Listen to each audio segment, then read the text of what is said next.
குடிசை வாழ் குழந்தையின் விரல்களில் கொஞ்சி விளையாடுகின்ற என் தாயே, என் தமிழை இளையன் தாழ் பணிந்து வணங்குகின்றேன்.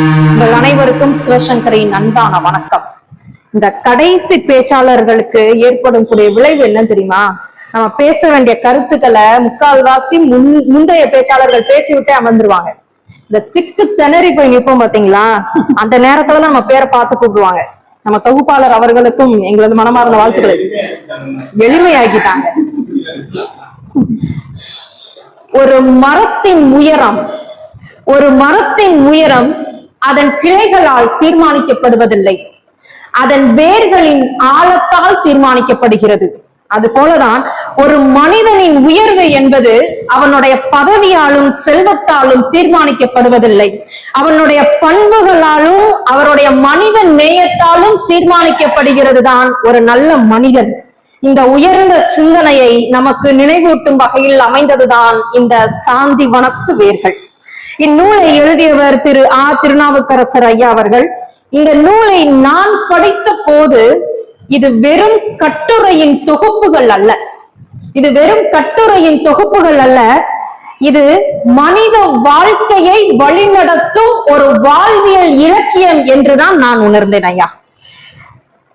ஐயா திருநாவுக்கரசரை பத்தி சொல்லணும் அப்படின்னா, சமூக பொறுப்பு உணர்வையும் மனித நேய சிந்தனையையும் கொண்டவராக திகழ்கிறார். உண்மைதானே? எழுத்தின் சிறப்பு என்னவென்றால், கடினமான தத்துவங்களை கூட எளிய தமிழில் அனைவருக்கும் புரியும்படி எடுத்துரைப்பதுதான் இதுல மிகச் சிறப்பு.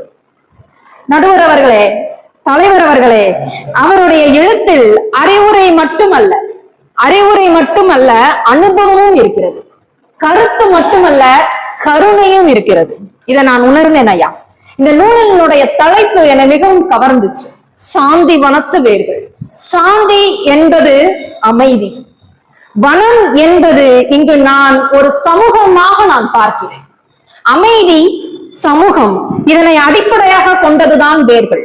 அந்த சமூகத்தை தாங்கி நிற்கக்கூடிய அடிப்படை மதிப்புகள் தான் ஐயா சாந்தி வனத்து வேர்கள்.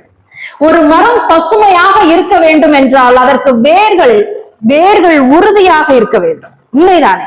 அது போல ஒரு சமூகம் அமைதியாக இருக்க வேண்டும் என்றால் அதன் வேர்களாகிய அறம், அன்பு, ஒழுக்கம், மதிப்பு, மனிதநேயம், பொறுமை, மன்னிப்பு ஆகியவை உறுதியாக இருக்க வேண்டும்.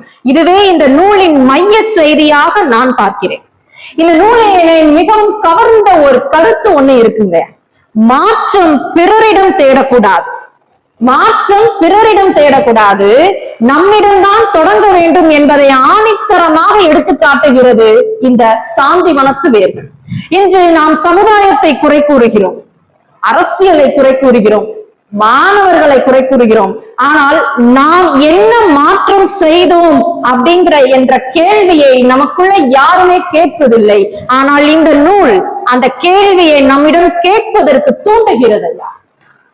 திருவள்ளுவர் சொல்லியிருக்கிறார், ஒழுக்கம் விழுப்பம் தரலான், ஒழுக்கம் உயிரினும் ஓம்பப்படும். ஒரு நல்ல சமுதாயம் உருவாக வேண்டும் என்றால் நல்ல மனிதர்கள் உருவாக வேண்டுமா முதலில் என்பதை இந்த நூலும் திருக்குறளும் ஒரே குறளைத்தானே ஒழிக்கிறது. மனித நேயம் முக்கியமாக கருதப்படக்கூடிய சாந்தி வனத்து வேர்களில் மனித நேயம். இந்த நூல் முழுவதும் மனித நேயம் ஒரு சிறப்பு நூலாக ஓடிக்கொண்டே இருப்பதை நான் பார்த்து கொண்டே இருந்தேன். மனிதனை மதிப்பது, பிறரின் துன்பத்தை உணர்வது, உதவி செய்வது, மன்னிப்பது, இவை அனைத்தும் ஒரு உண்மையான அமைதிக்கான ஒரு அடித்தளம். இதையே பைபிள்ல சமாதானம் செய்கிறவர்கள் பாக்கியவான்கள் என்று சொல்கிறார்.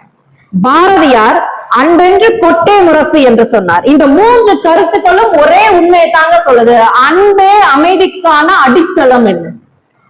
நடுவர் தலைவர் அவர்களே, இன்று கல்வி அதிகரிக்கிறது. பட்டிமன்றத்துல பேசிய பழக்கம் ஐயா, முதல் திறனாய்வு எங்களுக்கு இதுதான். இன்று கல்வி அதிகரிக்கிறது, ஆனால் மதிப்புகள் குறையப்படுகின்றன. பட்டம் வாங்குவது எளிதையா? பட்டம் வாங்குவது எளிது, நல்ல மனிதனாக வாழ்வதுதான் இன்றைக்கு கடினம். அந்த நல்ல மனிதனை உருவாக்கும் பணியைத்தான் இந்த சாந்தி வனத்து வேர்கள் செஞ்சு கொண்டிருக்கிறது. ஆத்திச்சூடியில் ஔவையார் வந்து சொன்னார், அறம் செய்ய விரும்பு என்று கூறுகிறார். இந்த நூலையும் அதையே தான் வாழ்க்கையை ஒரு அனுபவங்களோடு ஒப்பிட்டு காட்டிக் கொண்டிருக்கிறதையா. இந்த நூலின் மிகப்பெரிய பலம் என்னவென்றால், ஒரு மனிதனின் தவறுகளை சுட்டி காட்டுவதில்லை, தவறுகளை மட்டுமே சுட்டி காட்டுவதில்லை, அவற்றை திருத்தும் வழியையுமே காட்டுகிறது. அது எப்படி தெரியுமா? கோபத்தை பற்றி பேசினால் அதற்கான மருந்தாக பொறுமையையும் சொல்லுகிறதையா. வெறுப்பை பற்றி பேசினால் இந்த நூல் அதற்கு தீர்வாக அன்பையும் காட்டுகிறதையா. இது சுயநலத்தை பற்றி பேசினால் கூட அதற்கு மாற்றாக மனித நேயத்தை வலியுறுத்துகிறதையா. என்ன ஒரு அருமையான நூல்! எனவே இந்த நூல் ஒரு விமர்சனத்துக்கு தகுந்தக்கூடிய நூல் அல்ல, மாற்றத்தை உருவாக்கக்கூடிய ஒரு நூல் என்றுதான் நான் கருதுகிறேன். சமூகத்தினுடைய ஒரு தொடர்பு அவ்வளவு அழகா எடுத்துரைத்திருக்கார் நம்ம திருநாவுக்கரசர் ஐயா. இன்று சமூக வலைத்தளங்களில் ஆயிரக்கணக்கான நண்பர்கள் நம்மளுக்கு கிடைக்கலாம், ஆனால் மனதை புரிந்து கொள்ளும் ஒரு மனிதர் இந்த காலத்தில் இல்லை என்பதை அவ்வளவு அழகா எடுத்து கொடுத்திருப்பார். தொழில்நுட்பம் வளர்ந்திருக்கிறது, ஆனால் உறவுகள் பலவீனம் அடைந்திருக்கின்றன. இந்த நிலையில் மனிதனாக வாழ வேண்டும் என்பதை வலியுறுத்தி சொல்லக்கூடிய ஒரு நூல் தான் இந்த சாந்திவனத்து வேர்கள். எனது உரையை ஒரு சிறிய சிந்தனையுடன் முடிவு செய்ய விரும்புகிறேன். ஒரு தோட்டத்தை பாதுகாக்க அதன் பூக்களை மட்டும் பராமரித்தால் போதாது, அதன் வேர்களையும் பாதுகாக்க வேண்டும்.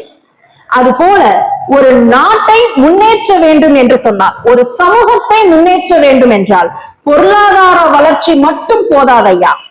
மனித நேயம், அன்பு, ஒழுக்கம், மன்னிப்பு ஆகிய வேர்களையும் நாம் சேர்ந்து வளர்த்தெடுக்க வேண்டும் என்பதை தெளிவாக சொல்வதுதான் இந்த சாந்திவனத்து வேர்கள். நமக்குள் அந்த வேர்களை விதைக்கக்கூடிய ஒரு சிறந்த வாழ்வியல் நூல்தான் சாந்திவனத்து வேர்கள்.